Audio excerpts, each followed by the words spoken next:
it's Dana Brownlee. I am so excited to be back for another episode of Real Talk About Race.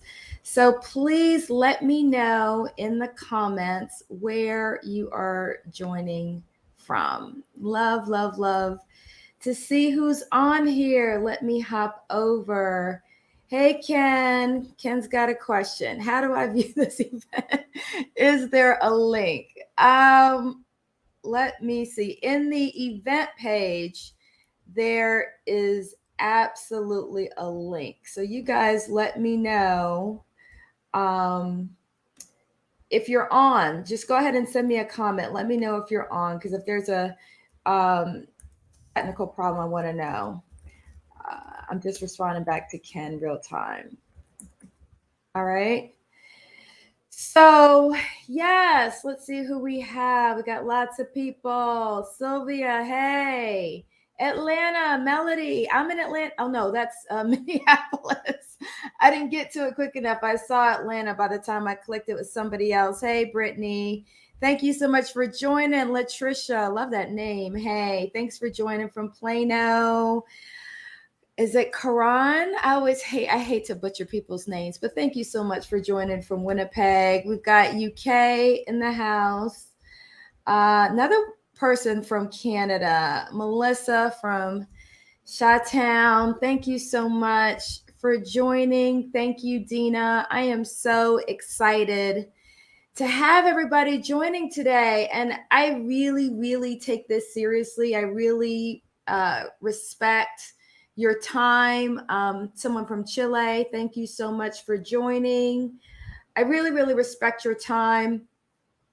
So what I wanted to try to do with these two videos, these two lives that we're doing, or office hours as they're now called, was give you 10, and it actually is more than 10. I think it's about 13, but 10, hey, Tony from Birmingham, 10 resources for those who are really serious about embracing anti-racism, learning more about anti-racism, incorporating this into your day-to-day work, both personally and professionally, as I know so many people are. 10 resources for really increasing your racial literacy, because I wrote an article on my Forbes page about there are 3 ingredients that organizations need to even begin to have these productive conversations. Thank you so much, John. Thank you so much for joining. And their racial literacy, racial humility, and racial stamina. And when we don't have all 3 of those ingredients, it really becomes difficult to even have a productive conversation. And so the beginning part is that racial literacy. It's, are we even speaking the same language? Unfortunately, most of us didn't learn what we should have learned in school. And so the levels of racial literacy, myself, I would include myself in there maybe a year or 2 ago, were really dreadful. And you have to be intentional. You just don't by osmosis. You just don't because you believe in, anti-racism theoretically, or you believe in equity, does not make you knowledgeable, does not make you a student of history. You have to kind of do the work. And so what I wanted to try to do, just recognizing and acknowledging how busy everyone is, was to try to actively cultivate a list of resources that kind of moves beyond, if we can Google and you can look and find lists of books and they're wonderful, but I wanted to try to curate something that kind of moved beyond just a bland list of books. I have some books in my list, but that really provide a more holistic view. And, maybe I shouldn't try to preface it too much. Maybe I should just jump into the list, because I think you'll see what I mean. Because I think that we truly build this literacy, not just by reading all the books and not just by being in a book club. We really have to kind of move beyond that. And so my list tries to reflect that philosophy. So I think this is the guy who was trying to log on. So I'm glad you were able to log on from Rhode Island. So with that, what I want to do first, I just want to give you a 5-minute overview. Oh, and before I get to that, let me give a shout out to my next session. I try to do these first and third Tuesdays at noon Eastern. My next session, I'm so excited about it. When we did the session we had 2 sessions on workplace microaggressions. The second one had almost 6,000 people on it. And I wish I could take credit for it, but I think it had very little to do with me. It really, truly was the topic. People are really hungry for learning about this. How do I deal with microaggressions? What really are microaggressions? This is the first I'm kind of learning of this. What is it that Black and brown people are experiencing, and why, am I not experiencing it, or how is it different for them? So we're kind of picking up on that theme, and we're going to have a session about a topic that I'm often asked about. So I'm calling this From Code Switching to Tone Policing, Unique Challenges Facing BIPOC Professionals and How to Navigate Them. My special guest is going to be Dr. Melanie Dukes, and she's awesome. I will share more about the session and more about her afterwards. But let me know in the comments if you have some interest, and certainly if you have questions along these lines, reach out to me. I would love to specifically speak to your questions. So with that, I'm just going to take about 5 minutes, no more than 5 minutes, and just run through, because this is kind of a top 10 list. I'm going to run through the 5 that I covered last time. I don't want to spend any more time than that, because you can go to that full video. You can always go to my YouTube channel to look at these previous sessions. So you can look at that in all its glory there. I really want to spend my time as advertised on the final 5. But just for context, I want to share just a really quick summary of the ones we talked about last time. And as I go through these, what I would love to see in the comments, let me know your thoughts on some of these recommended resources, or let me know what your recommendations are for other resources. Certainly, I'm just one view, and I want people to get as much out of this time as they possibly can. So please let me know in the comments throughout the session today, what are some of your personal recommendations for great resources? And what are your thoughts on some of my suggestions? So prerequisites, this is even before the list. The reason why I didn't want to include white fragility and how to be an anti-racist, not because they're not amazing and awesome, because they are, but they're kind of on everybody's list. So I'm kind of putting them in the prerequisite category, because I'm assuming that most people have read these. If you haven't read them, certainly read them. Really interesting, provocative ideas there. White Fragility by Robin DiAngelo, and How to Be an Anti-Racist by Dr. Ibram Kendi. And I should say Dr. Robin DiAngelo as well. So number 1 on my list was study Dr. King's letter from Birmingham jail. And for all my other books, I put read, because obviously you read a book.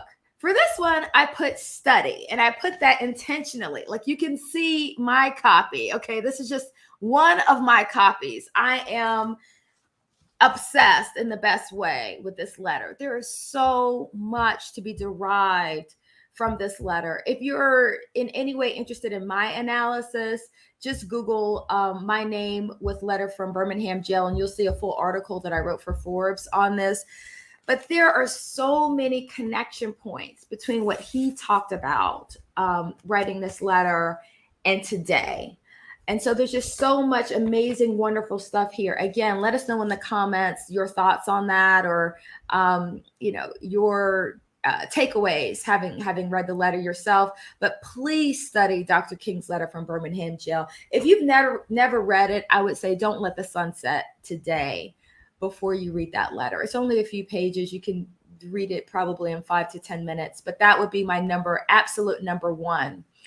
Number 2, watch Netflix. There are 2 productions. There's 13th, which is about the 13th Amendment, and the next one is about the 14th Amendment. It's called 14th, The Fight for America. What I've tried to do with this list, again, is not just have a bunch of kind of long, dry books, but other ways that you can get entertainment while also learning about anti-racism, and not just, the dry history, but really poignant analysis. And so Netflix's, these two productions are just my number one recommendation typically when I'm speaking to people maybe who are newer to anti-racism, or even if you're not, newer. These are just amazing, absolutely well done productions. Will Smith is the lead. Moderator, I guess. I'm not quite sure. Host, I don't know. It's a very different sort of production. There's some parts where they're speaking, they're vignettes. It's just hard to even categorize it. I think it's in its own category, but it's just very, very well done. I believe one of the executive producers might be Larry Wilmore as well, and certainly he's in the production, but just really, really well done. If you've seen it, let us know your thoughts in the comments. So let me just go to a few comments. Are previous meetings recorded? Yes, they are. They're available on my YouTube channel. You can always see those there. Hey, Kathy, I've chatted with you. Hey, Kristen, just a shout out. Kristen, I did not know you lived in Canada. That's good to know. I learned something. Hey, bonjour, bonjour. Love my Francophiles. Let's see what else.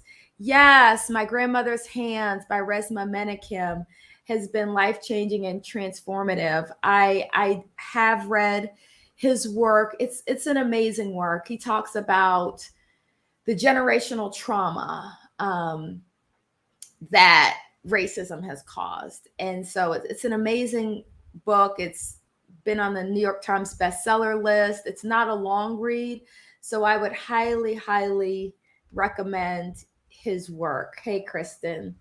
So let me go back to my list. So I was at number 2, correct? Number 3, if you have not taken Harvard's implicit association test, I would highly recommend that you take that. And I talked through this on the last video, but you see the URL there. If you just Google implicit association test, it should come up very, very easily. And they have lots of different categories. It's not just race, but you can look at age, you can look at weight, I believe there's one for gender. But this test is one of the fundamentals of understanding implicit bias. None of us like to think that we're biased. I certainly don't like to think that I'm biased, but we all are, to an extent, a function of our environment. And the truth is, if you've grown up, certainly in the United States of America, and not just exclusive to America, certainly there's racism other places, but I'm just speaking about here, you've been impacted, just like you can't not be impacted by pollution. I mean, you're breathing the same air everybody else is breathing. So I shared in the last video that, I've taken the test twice. Both times it showed a preference for white or a preference for European American. And I wasn't real happy once I got those results. So I went to the book. I went to Blind Spot. The book is called Blind Spot, The Hidden Biases of Good People, and it's written by the authors of that test. And so they break down how they actually came up with the test.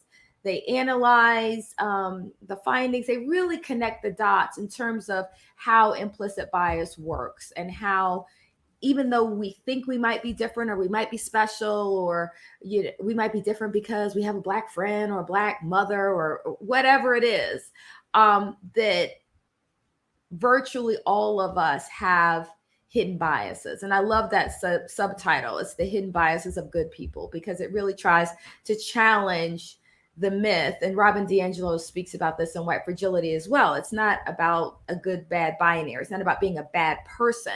It's about being impacted by your surroundings, by the messaging, by the media that we're all inundated with. So that was my number 3. Number 4, watch Blackish. I love to recommend this to white people. I really do.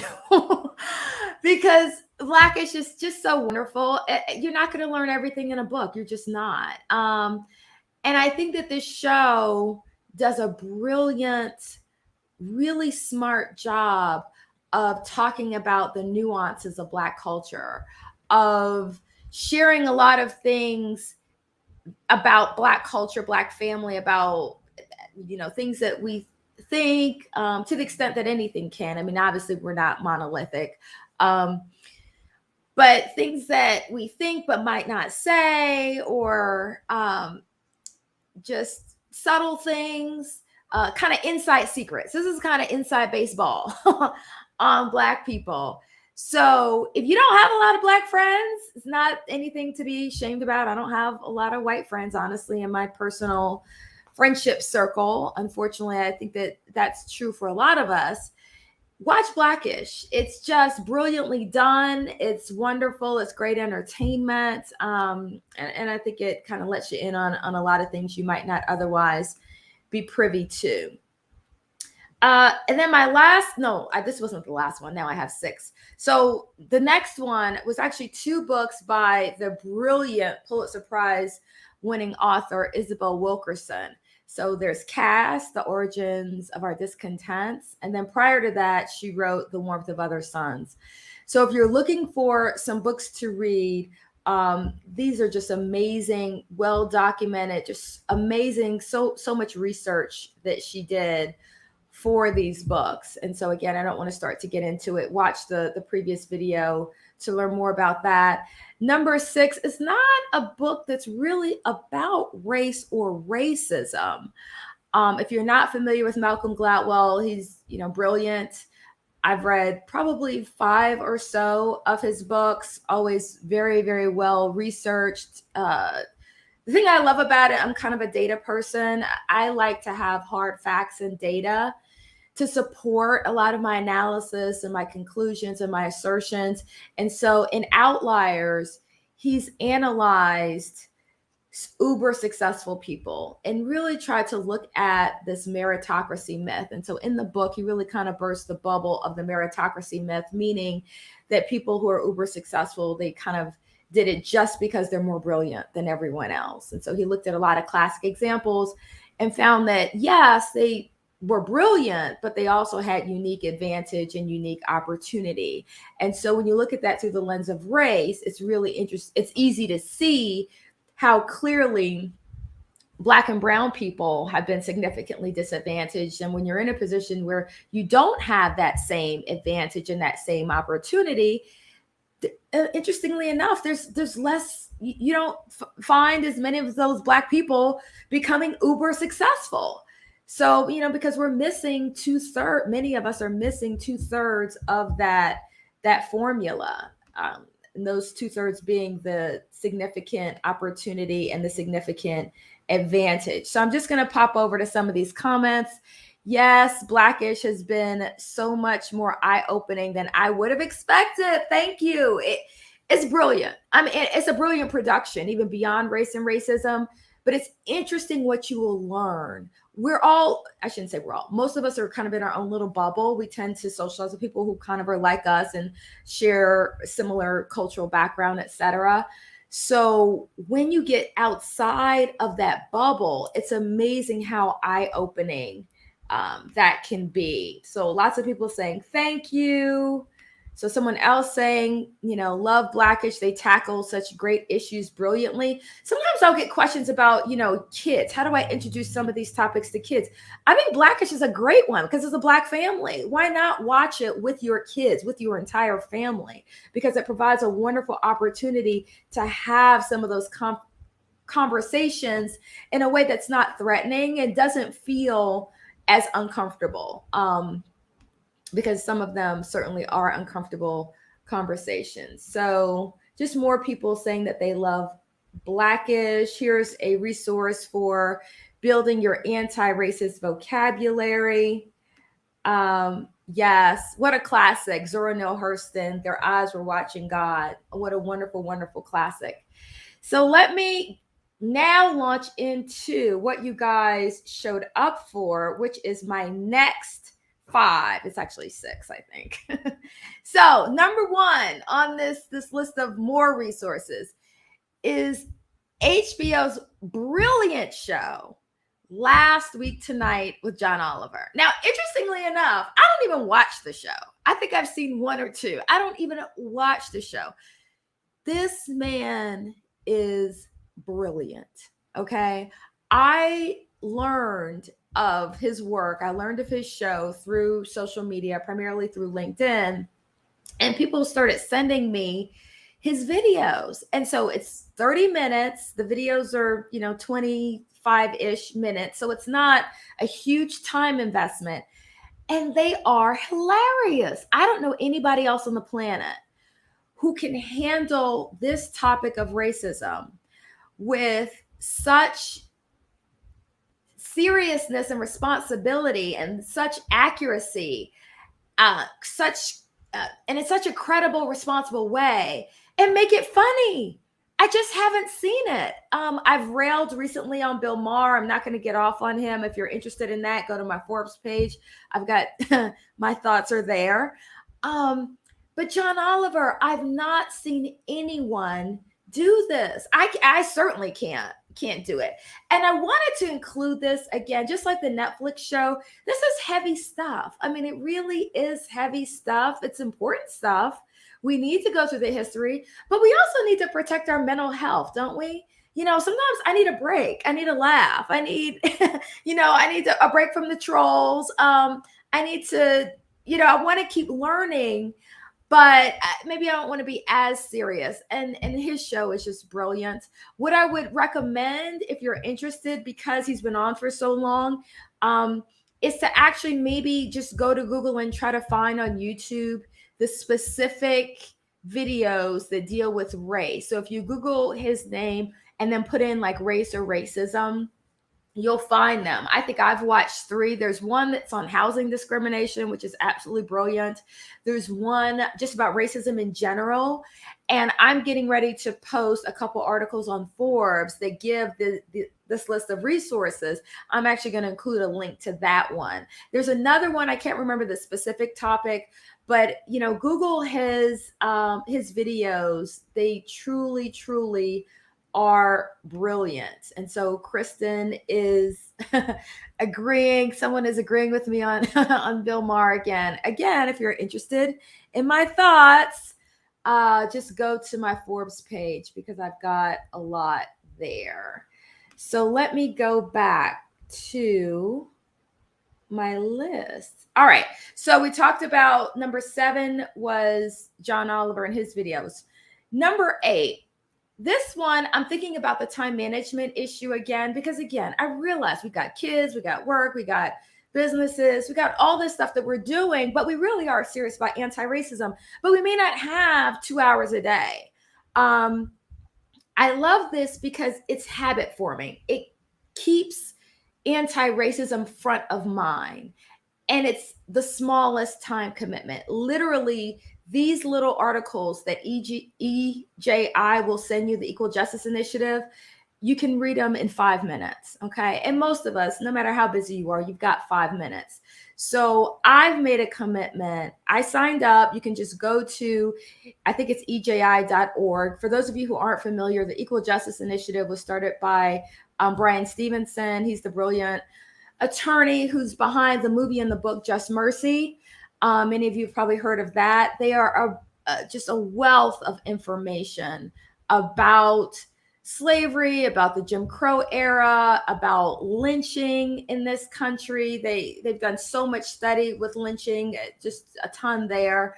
But if you look for this calendar, they have something on their website called A History of Racial Injustice and calendar. And so what they do is every day, like today's October 5th, they will go back to October 5th, maybe in 1920 or in 1862 or whenever.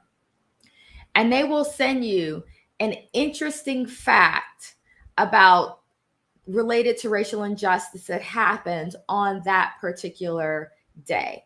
So I realize everyone's busy, but we can all just read that for fewer than 5 minutes. And if you are connected to me on LinkedIn, you will probably know that I repost them every single day, 7 days a week. I try my best not to miss a day. And yes, Brian Stevenson is absolutely amazing.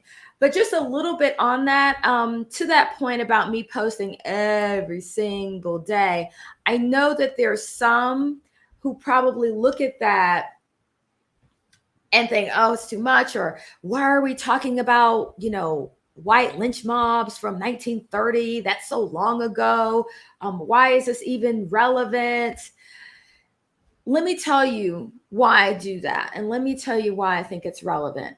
I had a conversation with a white woman that I didn't know who reached out to me on LinkedIn. And she was, I believe, a psychotherapist. She's a therapist.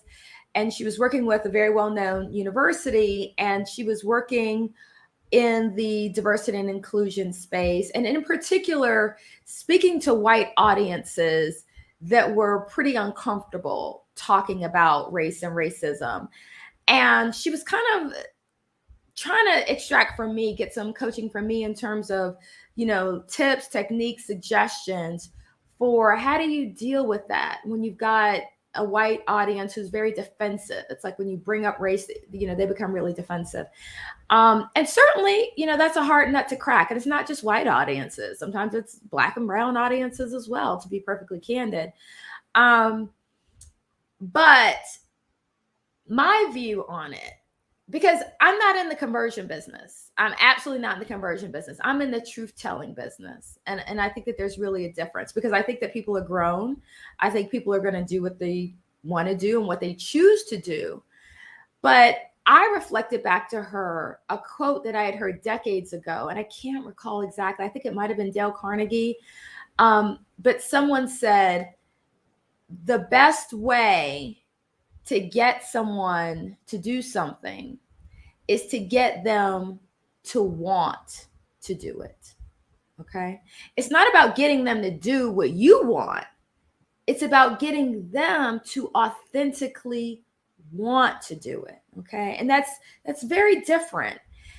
And I'm of the mindset, just going back to the subtitle on Blind Spot, that most people are good people, that most people believe in equity, that most people believe in anti-racism at the conceptual level, that most people hate the concept of racism.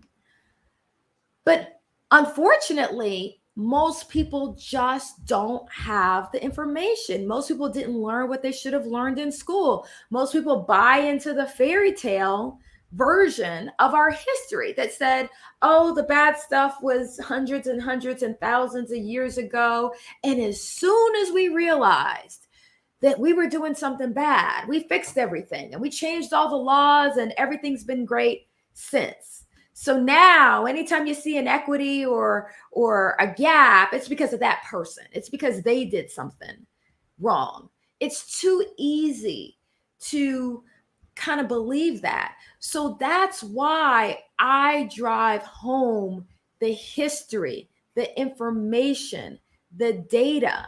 Because once you become inundated with the data, you connect the dots yourself. You start to realize, oh, that's why, I'm driving by the hood and I don't really see a lot of white people. It's mostly Black people. Oh, redlining. Oh, housing discrimination. Oh, you start to connect the dots yourself. So that's why, because our history is absolutely connected to the present. We didn't have generations of wealth gap by accident. When slavery was over and they changed the law, they didn't change the score. Nobody said, okay, we're going to take all this unearned wealth and give it to the Black people. That didn't happen. Okay. So I don't want to, I'm going off a little bit, so I don't want to go off too much on that. But that's why I do it. And unfortunately, I think that sometimes, because it's an absolutely ugly history. So unfortunately, when I post those EGI calendar posts, people, I think, unfortunately, feel like I'm just trying to make white people feel bad, or, I'm trying to beat white people over. It's not about that. It's about elevating our literacy. It's about helping us understand the truth, Okay. And once we understand the truth, once you understand the truth, if you choose to not do anything, that's on you. That's not my lane. My lane is not trying to tell you what you need to do. My lane is trying to share truth, trying to share information. Then you decide how you want to process that information. Okay. So thank you, you guys. Thank you so much for these wonderful, amazing comments. I really appreciate all of you. Trust me, it makes all the difference. So before I run out of time, let me keep going.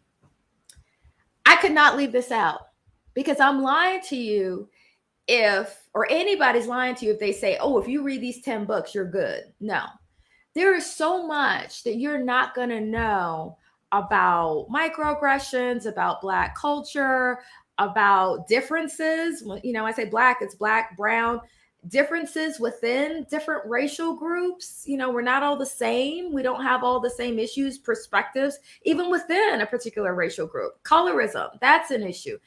This is so layered. This is so nuanced. There's so many things that your Black friends at work are never going to tell you. Never going to tell you.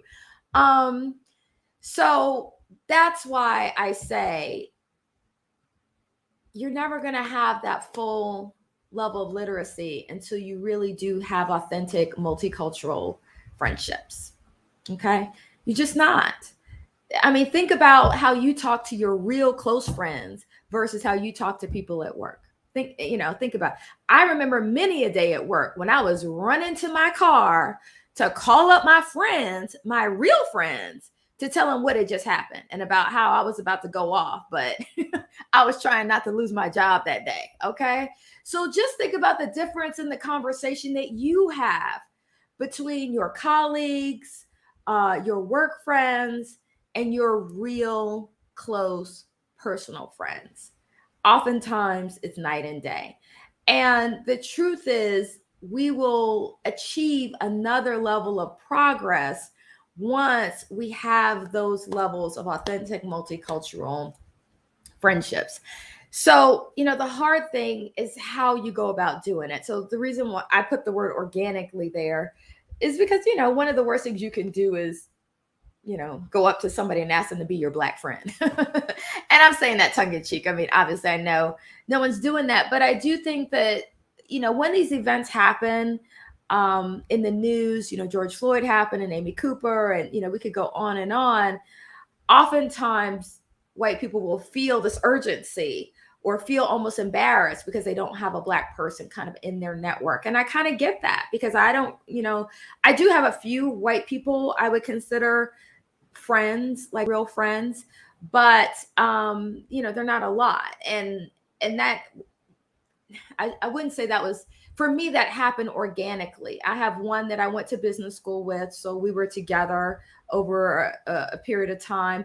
And then Jim, you guys, if you watched my programs from before, I interviewed one of my first bosses, Jim, and we actually hadn't talked in decades. We really had a good friendship, but we worked together for years and traveled together. And I interviewed him for this show, for Real Talk About Race. And after we got off, we stayed on StreamYard for I don't know how long. And we laughed. Oh my gosh, we had so much fun. And we said, we have got to figure out how to stay connected. And so we've stayed connected. So we've kind of resuscitated that friendship. And it's amazing because I feel like I can pretty much say anything to him related to race. I can ask him anything. And you need those kind of people in your life. It's even small things, really make a big difference. I remember back years, this was 20, 30 years ago, and we were working at a large IT company. And I remember small things like coming back from Thanksgiving break. And, he was complaining because he ate too much. And I was like, what'd you eat? And he started telling me about this casserole and twice baked potato. I was like, Black people don't eat that. I'm like, that's not what we eat. I was like, this is what we eat. And so I, told them, and it's amazing. Just so many small little cultural things. Or when things would happen at work that had like a racial element to it, I could be honest with him. And there was one time, he says he doesn't even remember this, but I remember it.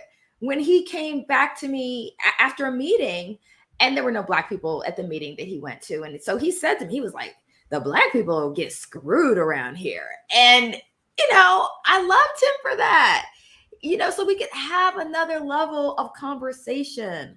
So, yeah, I'm there's no way I'm going to give you guys a list of resources and not keep it real and say, build those multicultural friendships, whether they emanate from soccer or school activities. And again, I'm having problems coming up with real suggestions because we tend to live segregated lives. If you look at church, if you look at school, if you look at other institutions like social groups, they generally tend to be segregated. And so the workplace becomes this kind of interesting multicultural experiment, because for most people, the workplace is the one place that is fairly multicultural.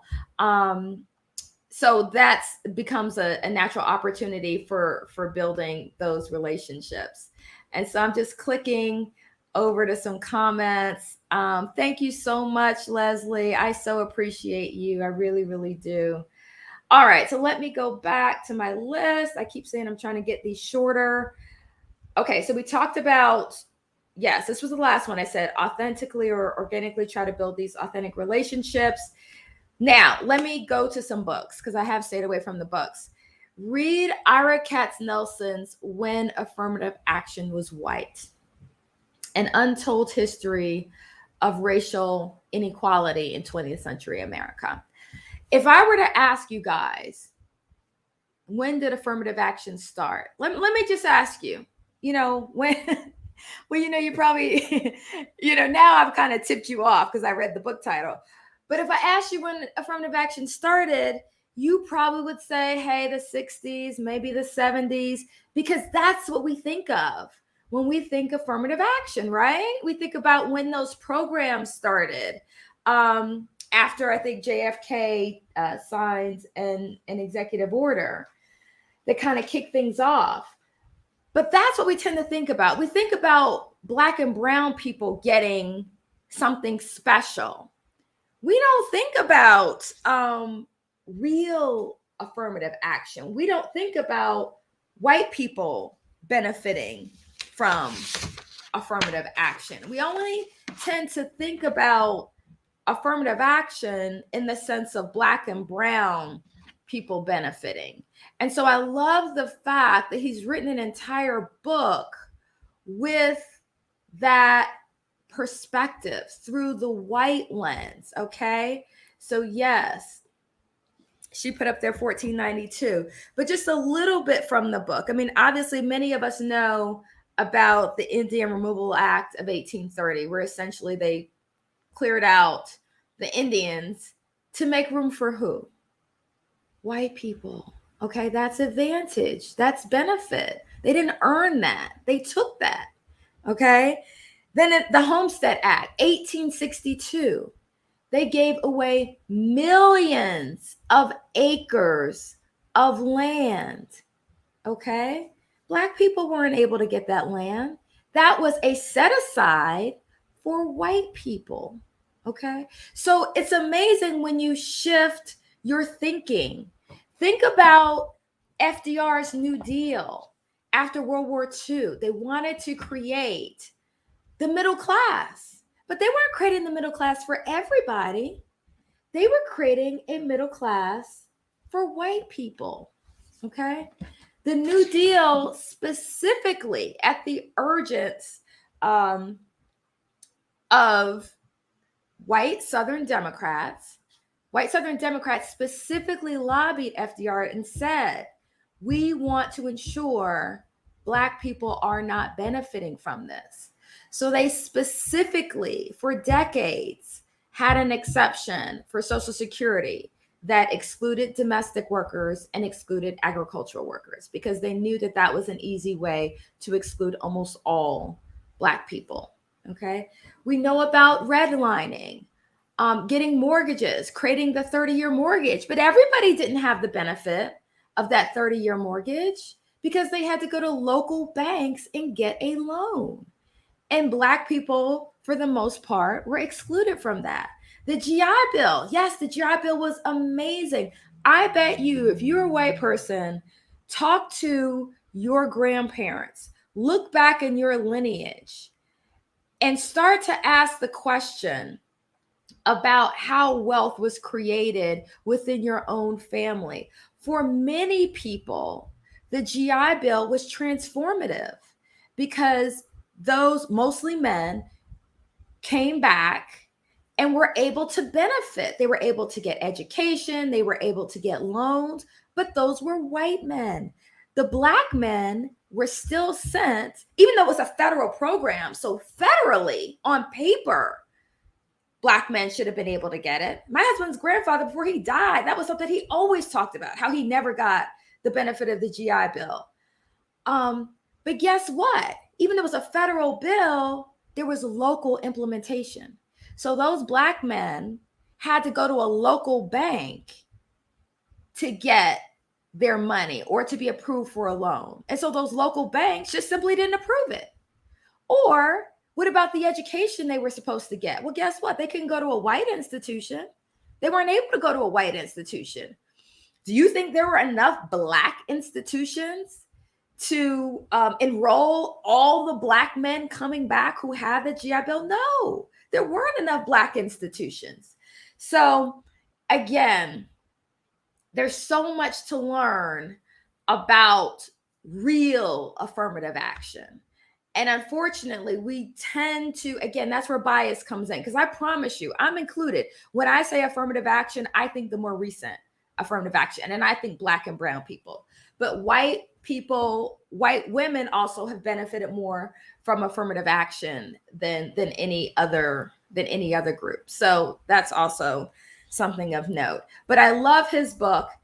And then before we leave, I'm going to share with you, I've got 11.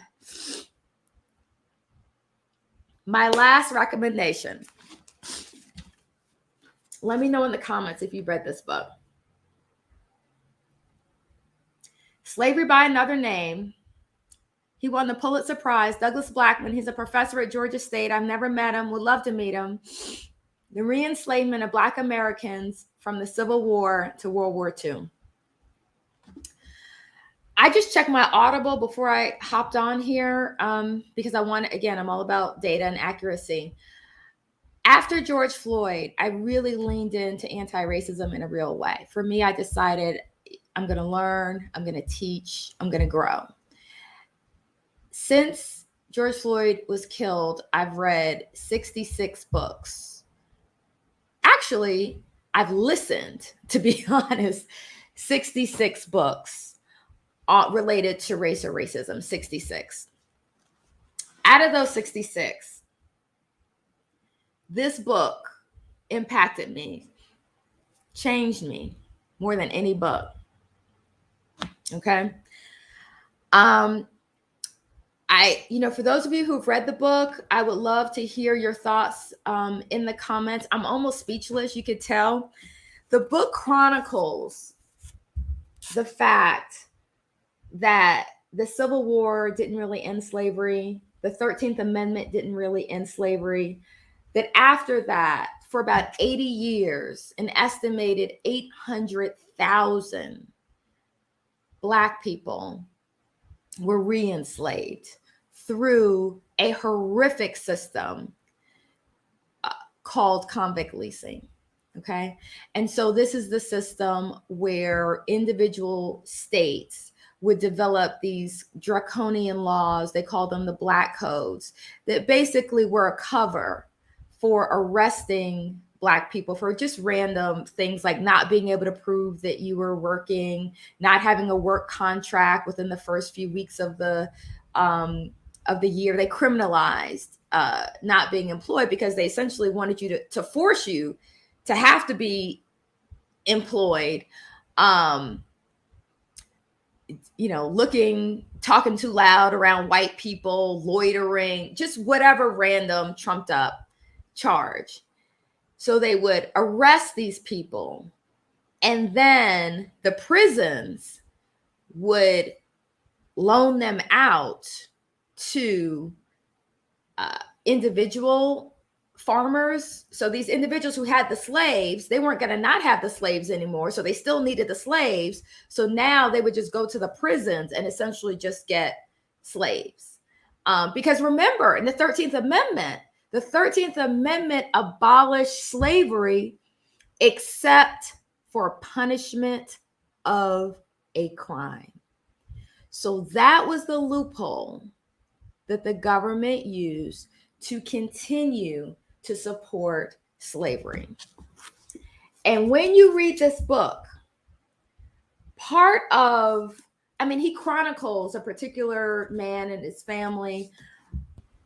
It's so gut-wrenching. It's so horrific to know that people lived and died and this was their life. This should be nobody's life, okay? That was horrific. But what was more horrific, I can't even say more horrific, but in addition, to know how institutional it was. These weren't just individuals who were doing this. This was the government of the state of Mississippi, the government of the state of Louisiana, or local municipalities. He chronicles in the book because again, these were all state laws. In the book, he chronicles at different points in time that convict leasing was responsible for up to 10% of the revenue of the state. Think about that. 10% of the revenue of the state. That's why we talk about racism being institutionalized. It wasn't just, some KKK person who didn't like, a Black person. It wasn't just individual. It was institutionalized. And something that we all have to remember, slavery was about theft. It's easy to focus on the inhumane treatment, how horrifically cruel it was. But that was a byproduct. That was not the goal. That was not the overriding intention. Okay? The intention was theft. 246 years of theft. Think about the wealth that was created. Think about the generational wealth that was created and passed down generation after generation after generation. In the book, he doesn't just talk about individuals, he talks about companies. He talks about banks that are functioning today, that we all know of, that were built, that buildings were built through the labor enabled by convict leasing. It was just a horrific system. But it was a system that was enabled after slavery was so-called abolished. The other thing that it highlights, and I'm getting ready to wrap, you guys, the other thing that it highlights was how horrifically Black people were treated after slavery was abolished. Because the truth is, during slavery, those slaves, for wealthy white people, that was their most valuable asset. So they wouldn't kill, in most cases, they wouldn't kill the slaves because that was their own property. That was like burning down their own house. But during convict leasing, they didn't own the slaves. They leased the slaves. So they were so brutal. So many slaves were killed. So many slaves were starved. Just absolutely horrific. The height of lynching was 1892. It wasn't before 1865 because they needed Black people because, again, this wasn't the point of it, was to have free labor. So they weren't going to kill. I'm sure Black people were killed. I'm not trying to suggest they weren't, but I'm saying lynching took off. And certainly, let me be clear. The slaves were not treated well. It was absolutely horrific. So let me be clear about that. Treatment was not good. I'm not trying to say that. But as bad as it was, this is why this book was so gut-wrenching. This book was so transformative for me. You almost can't imagine it getting worse. And Blackman just goes into horrific detail about how much worse it actually did get. So with that, so people are saying, hey, that book changed my entire perspective on today's legal system. This book shook me to my core. This book changed me like no book has ever done. So next time, I really would love for you to just let me know what your thoughts are about this book. But I want to thank you guys for joining me. Please don't forget to join me on October 19th from code switching to tone policing, unique challenges facing BIPOC professionals and how to navigate them. I'm going to shift gears a little bit. I'm going to have a great guest. We're going to talk through that. And I'm hoping that you guys are going to learn a ton. So thank you. I will see you then. Thanks so much for joining, guys.